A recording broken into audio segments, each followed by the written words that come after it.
Thank you for coming relatively early in the morning. Since the beginning of this nation and this state, our military heroes have come not from above us, but from among us. When the times require sacrifice and selflessness, our neighbors are the ones who answer the call. Each and every time our nation has been challenged, Ohioans have responded.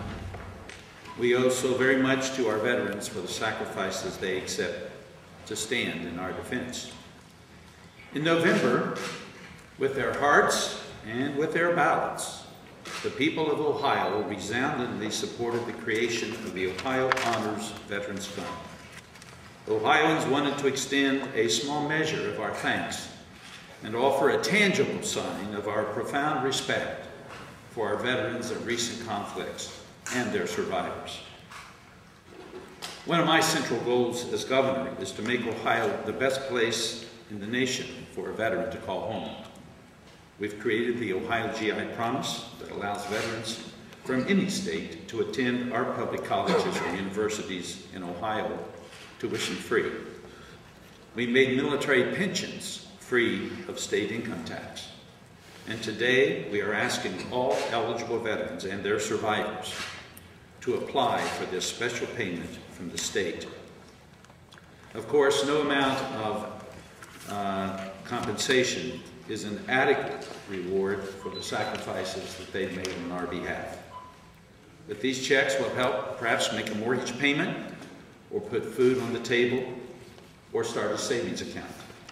And what's more, these payments will say something clearly and directly to our veterans. Thank you. Thank you for accepting the sacrifices required to serve this state and nation. Thank you for accepting the risks that come with military duty in this day and age. Thank you for serving nobly and honorably. Thank you for protecting our nation. And thank you for making Ohio proud. It's my honor now to introduce our Attorney General, Richard Cordray. Thank you, Governor. In 2007, as State Treasurer, I received a letter from U.S. Army Captain Tom Germano. He wrote to me from his station in Iraq on behalf of his fellow servicemen and women. He's a native of Mentor in Lake County, and he inquired as to whether or not Iraq and Afghanistan war veterans would be entitled to the same kind of compensation, financial compensation, that was provided to those who served in World War I, World War II, Korea, and Vietnam.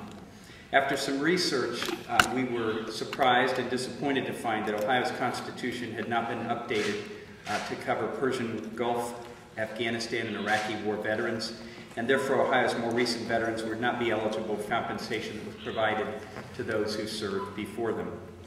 I'm proud today to say that Ohio stepped up in a big way. We took Captain Germano's idea and made it a reality.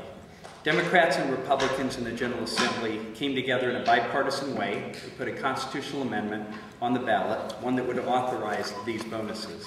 And last November, more than 7 in 10 Ohioans approved this bonus. It's truly a story of democracy at its best. Today, Ohio will continue its long tradition of honoring the sacrifices of those who served by making the bonuses available to veterans and their families. While modest, these benefits recognize the service of our war veterans and will help with their transition back to civilian life, even now as our combat troops are coming home from Iraq. Moving forward, my office will continue to work to support our veterans through the application process. We currently have employees at all 9 of our Attorney General offices around the state who will be available to notarize applications at no charge to veterans. Additionally, we have reached out and formed a partnership with the county clerks of courts in all 88 counties, 216 county clerk offices, to make notary services and certification services even more accessible and affordable to the veterans. In addition, all of those offices will be promoting the bonus so that hopefully no veteran living in Ohio will fail to see what is coming to them and make sure that they apply for it. For example, Franklin County Clerk of Courts Mary Ellen O'Shaughnessy has offered to have her deputy clerks notarize and certify veterans bonus applications for free. That is something that we're proud to do and happy to do. And I want to commend especially the Department of Veterans Services for stepping up and moving so quickly on this. In Pennsylvania, it took much longer for their Veteran Service bonus to come to fruition and come to reality. And I want to absolutely commend Director Hartnett and his staff for doing this. An unprecedented job for them, a brand new task, and they have done it well. Thank you. Next, I believe, is Ohio Treasurer Kevin Boyce. Thank you, Attorney General Cordray, as well as Governor Strickland and Director Bill Hartnett for being here today and inviting me to be a part of such a momentous occasion. I'm honored to be here today to recognize the sacrifices of Ohio's servicemen and women. This issuance is the first $50 million of a $200 million issuance approved by voters in 2009.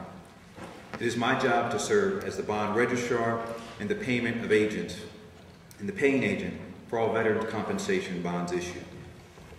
The Ohio Department of Veteran Affairs estimates that about 200,000 Ohio residents will qualify for the compensation under this program. I'm proud that we are able to provide this compensation not only to veterans, but also to their families. Although this cannot replace the loss of a loved one, it can provide much needed relief. It can help to fill the financial void that is sometimes left behind. My father was a Vietnam veteran. He proudly served his country, and upon his return, he was murdered in his own community. Our mother became the sole breadwinner for our household. This type of compensation would have meant a lot to our struggling family. I hope and pray that Ohioans do not find themselves in a similar situation, and that all of our troops return safely to their families. But when they return, or God forbid they don't, we can extend our thanks in this small gesture and way. It's simply a small gesture, a small sacrifice for us as a state to offer those who have sacrificed so much. Although we can never repay those who have risked their lives and their families, this gesture speaks volumes about the great respect that Ohio has for its veterans. Today we invest in their future, just as they have invested in ours. Thank you so much for being here, and at this time, I'd like to call Bill Hartnett. Well, thank you for being here. On behalf of our department, I just want to thank the governor and the legislature and these two gentlemen behind me for making this a possibility. And I also want to thank the folks that worked with us to put this operation together. We have put an astounding group of people around the operation, and to bring this in less than a year made a liar out of me. I indicated to all of these folks over here it would take at least a year, and all but one of them contradicted me. And I'm certainly glad that that happened. And there's all of these folks over here were the ones that put it together. I want to call out two people. Tim Espich, who is the assistant director of the department, knows more about veterans issues than anybody in the world. And John Cook, who we drafted from our Sandusky office, and he is running the operation, the actual operation of this thing in Sandusky. And we had the opportunity at 9 o'clock this morning to flip the switch. And we are now, at this moment, receiving, I'm sure, requests